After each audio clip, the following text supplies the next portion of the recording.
인생은 선택의 연속입니다. 그러다 보니 선택해야 한다는 것 자체가 스트레스로 다가올 때가 있어요. 그래서 의도적으로 선택하는 일을 줄여보려는 시도를 하기도 하죠. 예를 들면 똑같은 옷을 몇 벌 사놓는 거예요.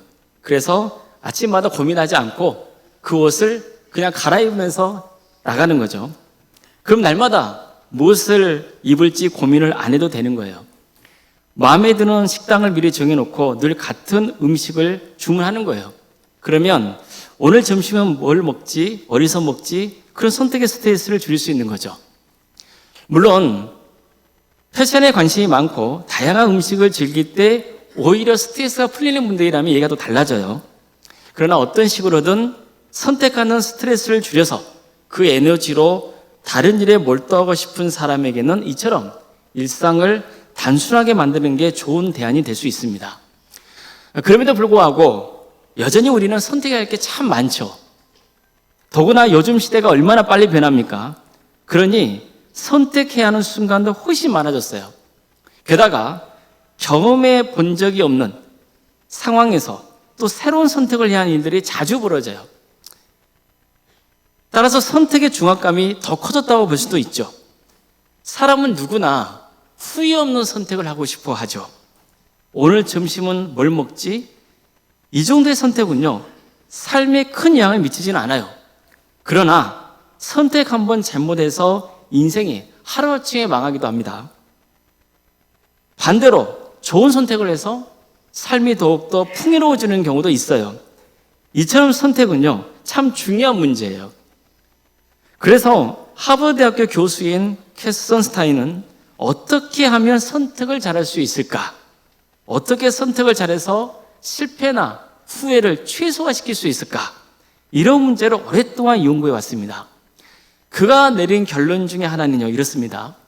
무엇을 선택하느냐 보다 중요한 것은 어떤 방식으로 결정을 내릴지를 미리 정해 놓는 것이 중요하다는 거예요. 어디로 갈까 선택하기 전에 어떤 규칙으로 그 길을 선택할 것인가, 그걸 먼저 정해 놓으라는 거죠. 그러면 선택할 때 실패와 실수를 최소화할 수 있고, 비록 실패했어도 더 나은 성장의 기회로 삼을 수 있다는 거예요. 자, 그럼 신앙의 문제는 어떨까요? 신앙이야말로 실은 인생의 모든 것을 좌우해요. 신앙은 생명이 달린 문제이기 때문입니다. 어떤 신앙을 선택하느냐가 인생을 좌우해요. 뿐만 아니라 영생에까지 영향을 미칩니다. 그래서 신앙적으로 바른 선택을 하는 게 너무나 중요합니다. 하지만 안타깝게도 신앙의 문제를 마치 좀 극단적으로 표현하면은 오늘 저녁은 뭘 먹지? 내일은 뭘 입지? 이 정도로 생각하시는 분들도 있는 것 같아요. 이건 신앙이 얼마나 중요한지를 잘 모르기 때문이죠. 여전히 신앙의 확신이 없기 때문이에요. 그러다 보니까 신앙적인 선택이 늘 뒤로 밀리는 거예요. 삶이 내 모든 것을 좌우한다. 정말 신앙의 삶이라는 것이 나의 전부를 좌우한다. 그렇게 믿으면 어떻게 함부로 자기 감정대로 상황에 따라 미련 생활을 접을 수 있겠어요? 절대 그럴 수 없는 거거든요. 반면에 신앙이 정말 중요하다는 것은 알아도 또 잘못 선택하는 경우가 있어요. 대표적으로 이단에 빠지는 겁니다. 그들은 아무리 신앙적인 열정이 뜨겁다 해도요, 안타깝지만 그릇된 선택을 한 거예요. 그러면 어떻게 됩니까? 그 결과가 비참할 수밖에 없죠. 그래서 신앙의 열정도 중요하지만 바른 신앙이 뭔지를 알아야 되는 거예요. 그래야만 바른 선택을 할 수 있습니다. 그래서 성경은 후회 없는 선택을 할 수 있는 기준이나 특별히 원칙에 대해서 가르쳐주고 있는 겁니다. 모세가 이스라엘 백성들에게 꼭 전하고 싶었던 것도 이런 원칙이었던 거예요. 모세는 장차 가나안 땅에 들어가서 살아가야 하는 새로운 세대에게 그 땅에서 풍요롭게 살아가기를 간절히 원했던 거죠. 그래서 어떻게 살 때 축복이 임하고 어떻게 살면 망가지는지, 망하게 되는지를 가르쳐주려고 했던 거예요. 그는 이제 광야에서 죽음을 맞이하여 있습니다. 이제 이스라엘 백성들은 새로운 지도자 여호수아와 함께 가나안 땅 정복에 나서야 해요. 그들은 여태까지 광야에 살았잖아요. 하지만 이제는 가나안 땅에 들어가야 돼요. 그러면 완전히 새로운 환경에 또 적응하면서 살아가야 되죠. 물론 광야 생활도 선택의 연속이었어요. 광야는 사람이 살아가는 데는 그렇게 좋은 곳이 아니죠. 불편한 점이 참 많았어요. 이에 비하면 그래도 가나안 땅은 모든 게 풍족했어요. 그렇더라도 백성들은 가나안 땅이라고 하는 새로운 환경에서도 여러 가지를 선택해야 되는 거죠. 그 선택에 따라서 그들의 운명이 달라지게 되는 겁니다. 특별히 신앙생활과 관련된 선택의 결과는요, 조금 더 잘 지낸다, 좀 더 풍성한 삶을 살아간다, 그런 문제가 아니에요. 가나안 땅에서 계속 살 수 있느냐, 쫓겨나느냐, 번성이냐, 패망이냐, 그게 달린 아주 지극히 현실적인 문제였던 겁니다. 모세는 무려 120년의 세월을 보냅니다. 그 세월 동안 얼마나 많은 선택의 기로에 서 있어야 했는지 몰라요. 그런 그 값진 경험을 새로운 세대에게 전수하려고 했습니다. 그래서 적어도 그들만은 부모 세대처럼 실패와 실수를 반복하지 않고 바른 선택을 하기를 원했던 거예요.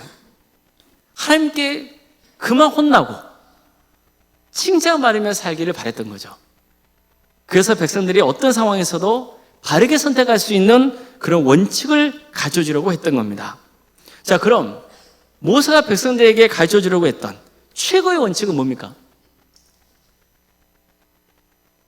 그런즉 내 하나님 여호와를 사랑하여 그가 주신 책무와 법도와 규례와 명령을 항상 지키라. 즉 하나님을 사랑하고 그분의 말씀에 반드시 순종하라는 거예요. 여러분, 이 말씀이 새로운 거 아니잖아요. 모세는 계속해서 백성들에게 이 단순한 진리를 전했단 말이에요. 하나님을 사랑하라, 그분을 경외하라, 그분의 말씀을 듣고 순종하라. 이것을 계속해서 반복했던 거예요. 그것을 마음에 새기기를 원했던 거예요. 모세는 이렇게도 전했죠. 너희는 마음을 다하고 뜻을 다하고 힘을 다해 내 하나님 여호와를 사랑하라. 오늘 내가 너에게 명하는 이 말씀을 너는 마음에 새기고 내 자녀에게 부지런히 가르치며 집에 앉았을 때든지 길을 갈 때든지 누웠을 때든지 일어날 때든지 이 말씀을 강론할 것이며 너는 또 그것을 내 손목에 메어 기호를 삼으며 내 미간에 붙여 표로 삼고 또 내 집 문설주와 바깥문에 기록할지니라. 이처럼 하나님을 사랑하고 그분의 말씀을 늘 마음에 새기고 가르치라고 했던 거예요. 이게 삶의 원칙이 되어야 했기 때문이죠. 결국 사람은요, 어떤 선택을 하느냐에 따라서 인생이 달라지는 거예요. 이스라엘 백성도 보십시오.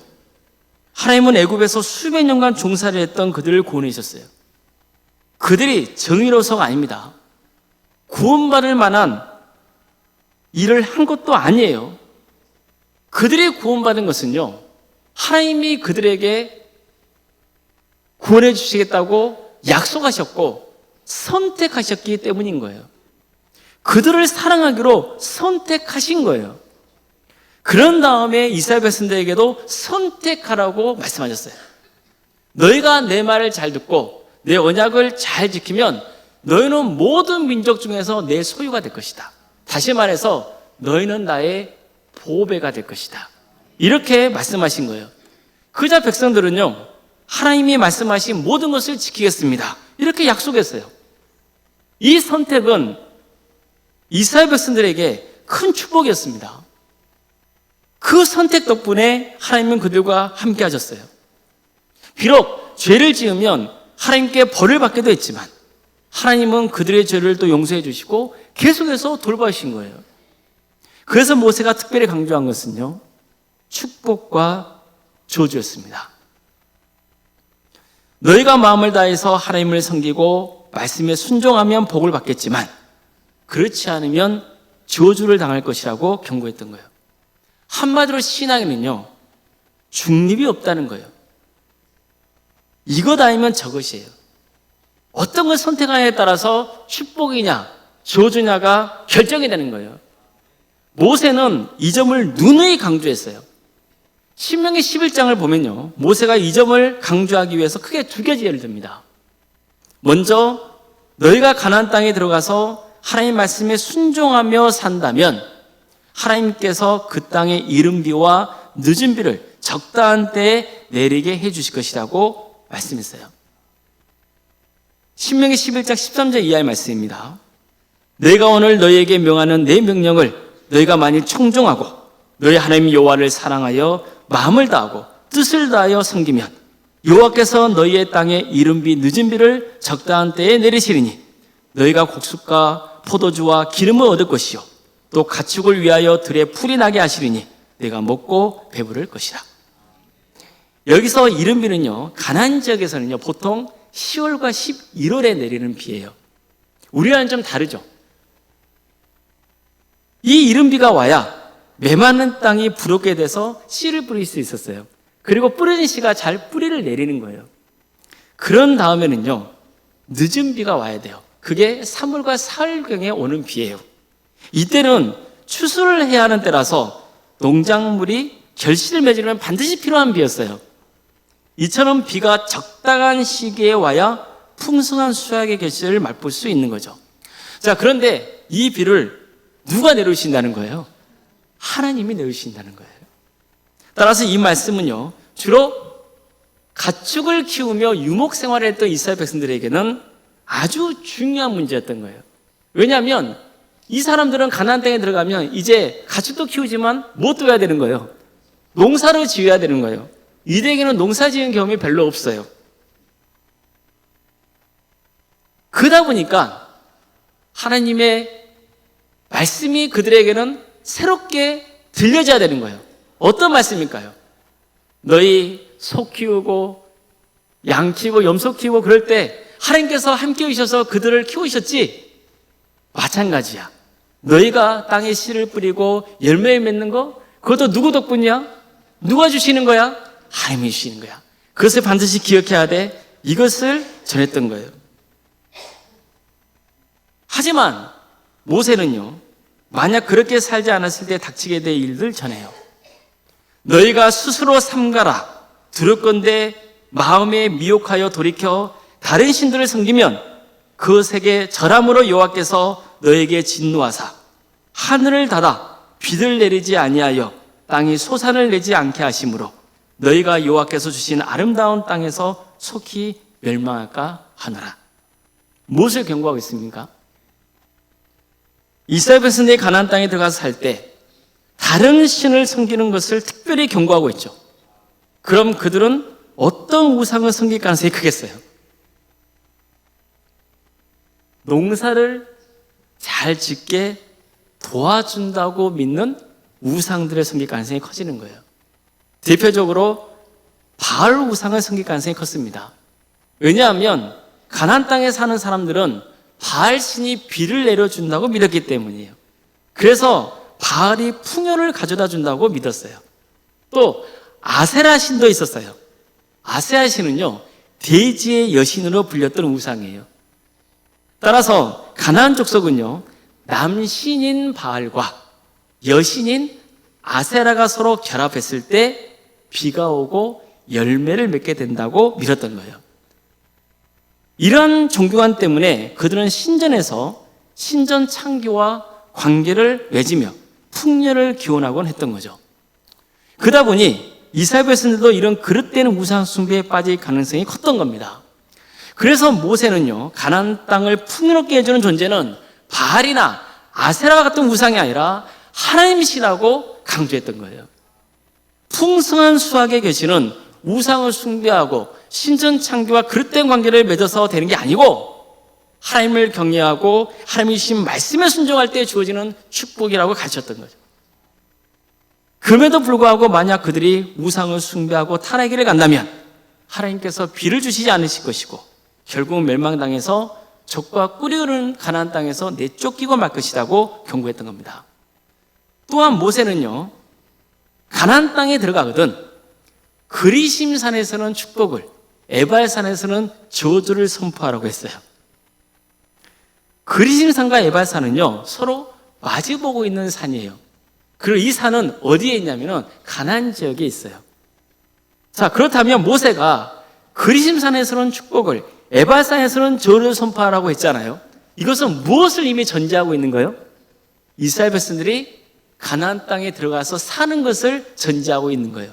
다시 말해서 모세는요, 이스라엘 백성들이 가나안 땅에 들어가서 사는 것에 대해서 추호도 의심하지 않았어요. 왜 그렇습니까? 하나님의 약속이기 때문이에요. 근데 그 땅에 들어간 다음의 삶이 중요하다는 거예요.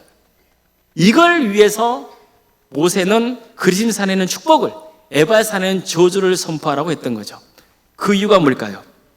그리심산은요 나무가 무성한 산이었어요. 반면에 에발산은요 황폐한 산이에요. 따라서 하나님의 축복이 임하면 그들의 삶은 그리심산처럼 풍성할 것이나, 하나님의 저주가 임하면 그들의 삶은 에발산처럼 황폐할 것이라는 것을 경고하고 있는 거예요. 하나님의 말씀을 따르라, 그분을 경외하라는 그 말씀을 들었잖아요. 그 결과가 어떻게 드러나게 되는지에 대해서 직접 눈으로 미리 보게 해주는 거예요. 그걸 위해서 그림산에서는 축복을, 에발산에서는 저주를 선포하라고 했던 거죠. 하나님을 경외하고 말씀을 따랐을 때와 그러지 않았을 때의 결과가 얼마나 극명한 차이가 나는지를 가져오려고 한 겁니다. 이스라엘 백성들은요 광야 생활을 하는 동안 하나님을 경외하며 말씀에 순종하는 훈련을 받았어요. 그럼 이런 삶은 광야에서만 해당되는 거예요? 아니에요. 가나안 땅에 들어가도 달라진 거 하나도 없어요. 어떤 환경에 처하건 간에 그게 힘든 상황이건 이전보다 더 나은 상황이건 상관없이 절대로 변해서는 안 되는 게 있는 거예요. 하나님을 경외하고 순종하겠다는 삶의 원칙이에요. 세상의 일은 다양합니다. 여러 가지 일들이 벌어질 수 있어요. 그럴 때마다 늘 선택의 기준으로 삼아야 되는 것, 그것은 하나님을 전적으로 경외하는 신앙, 그분의 말씀을 듣고 순종하는 신앙인 거예요. 결국 내가 선택한 결과가 나의 인생을 만드는 거예요. 내 신앙의 선택이 나의 전부를 결정하는 거예요. 축복이냐 저주냐를 결정합니다. 그렇기 때문에 언제나 하나님을 사랑하고 말씀에 순종해야 한다는 대원칙을 반드시 붙드시기를 주의 이름으로 축원합니다. 자, 그럼 이런 원칙에 따라 선택하는 게 원래 갑자기 되는 거겠어요? 아닙니다. 매 순간 신앙 안에서 바른 선택을 할 수 있으려면 평소에 하나님을 경외하고 말씀에 순종하는 습관이 자리 잡고 있어야 되는 거예요. 좋은 습관이 자리 잡고 있어야 돼요. 그래서 모세도 늘 말씀을 되새기라고 계속해서 강조했던 거예요. 뿐만 아니라 확고한 신앙의 결단이 있어야 한다고 했어요. 내 신앙의 선택이 축복으로 돌아오느냐 저주로 돌아오느냐, 그것을 가른다는 것을 늘 명심해야 하는 겁니다.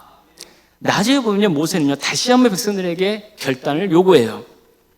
내가 오늘 하늘과 땅을 불러 너에게 증거를 삼노라. 내가 생명과 사망과 복과 저주를 내 앞에 두었은즉 너와 내 자손이 살기 위하여 생명을 택하고 내 하나님 여호와를 사랑하고 그의 말씀을 청종하며 또 그의 그를 의지하라. 모세만 이런 선택을 요구한 게 아닙니다. 그의 뒤를 이었던 여호수아도 마찬가지예요. 여호수아도요 이제 이스라엘 백성들 이끌고 가나안 땅에 들어가서 전쟁을 하잖아요. 얼마나 많은 어려운 데 있었겠어요. 그런데 그 과정을 다 거치고 이제 그들이 정복한 땅을 분배받는 역할까지 다 감당하고 이제 하나님의 부르심을 받을 그때 여호수아도 강조했던 것이 무엇일까요? 다른 거 아니에요. 가나안 족속의 우상과 풍습을 따르지 말고 오직 하나님께만 온전히 붙어 있어야 하는 거예요. 하나님의 말씀을 철저히 지키라 했어요. 어떤 경우에도 죄로나 치우치지 말라 했어요. 오직 하나님의 말씀을 삶의 기준으로 삼으라 했어요. 그러면서 간절히 호소하는 거예요. 오직 나와 내 집은 여호와를 섬기겠노라. 나와 내 집은 하나님만 섬기겠다는 거예요. 여호수아 백성들에게 이렇게 말씀하는 이유가 뭐예요? 너희도 그렇게 하라는 거예요. 너희도 나처럼 하나님만 섬기겠다고 결단하라는 거예요. 그자 백성들은요, 절대로 다른 신을 섬기지 않겠습니다. 오직 하나님만이 우리의 신이십니다. 이렇게 고백했어요. 이 고백이 계속해서 이어졌으면 얼마나 좋았겠어요. 하지만 이스라엘 백성은 그러지 못했어요. 그래서 나중에 보면요, 선지자 엘리야가 우상 숭배에 물들어 있던 백성을 향해서 간곡히 호소했던 거죠. 도대체 너희가 어느 때까지 머뭇하려느냐. 여호와가 만이 하나님이면 그를 따르고 바알이 만이 하나님이면 그를 따르라. 선택하라 이거예요. 그랬을 때 백성들의 반응이 어땠을까요? 이 하나님을 선택하겠습니다. 다시 새롭게 결단했을까요? 아니요. 침묵했어요. 지금 우리 시가 말하는 뭔지 아세요? 하나님만 온전히 믿을래? 아니면 세상의 것도 추구할래? 그게 물었을 때 침묵하는 거와 마찬가지예요. 하나님만 섬기겠습니다. 과감한 결단을 하지 못했단 말이에요. 결국 이스라엘은요, 나중에 비참하게 멸망당한 채 가나안 땅에서 쫓겨나고 맙니다. 무엇 때문입니까? 선택을 잘못했기 때문이에요. 그래서 그들에게 저주가 임한 거예요. 모세가 신명기에서 전했던 원칙만 지켰어도 이스라엘 백성들은 가나안 땅에서 계속해서 풍요로운 삶을 살았을 겁니다. 우리는 이 같은 이스라엘 역사를 반면거울로 삼아야 되는 거예요. 하나님만 온전히 의지하였다고 결단하고 선택하시기 바랍니다. 그리고 하나님께 온전히 도움을 구하시길 바랍니다. 하나님은 우리를 택하시고 구원의 은혜를 베풀어 주셨어요. 이미 우리는 구원받은 자녀예요. 그런데 하나님은 우리가 축복받는 것과 저주받는 그 선택의 기회를 주신 거예요. 예수님도요, 우리가 선택해야 한다고 말씀하고 하셨어요.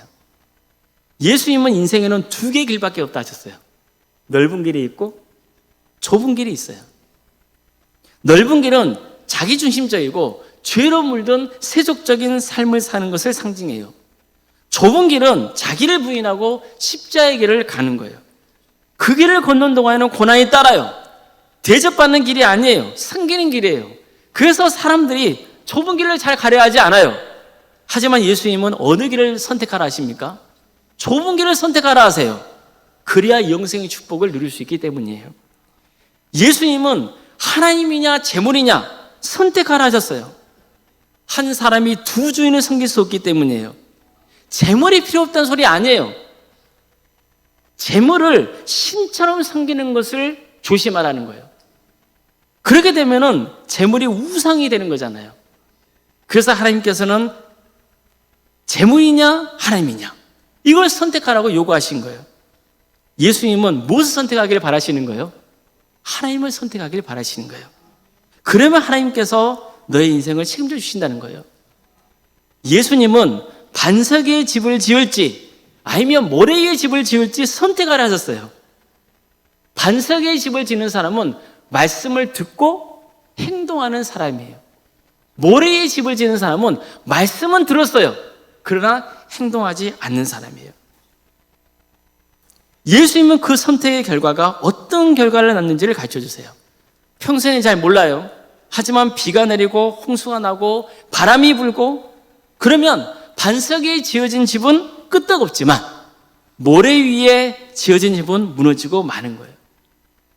이처럼 하나님의 심판이 임할 때 불순종한 사람들은 결국 구원받지 못한다고 경고하고 있는 거예요. 그러니 말씀을 듣고 행동하는 성도가 되는 길을 선택하라는 거예요. 다시 강조합니다. 우리는 하나님의 은혜로 구원받았어요. 그러나 이제는 우리는 선택해야 돼요. 하나님의 말씀을 듣고 행할 것이냐 그렇지 않을 것이냐 선택해야 돼요. 성도 여러분, 여러분은 어떤 것을 선택하시겠습니까? 부디 사는 길을 선택하시길 바랍니다. 하나님의 축복을 받는 길을 선택하십시오. 그래서 우리 모두가 하나님의 축복을 충만히 누릴 수 있기를 주님의 이름으로 축원합니다. 기도하시겠습니다.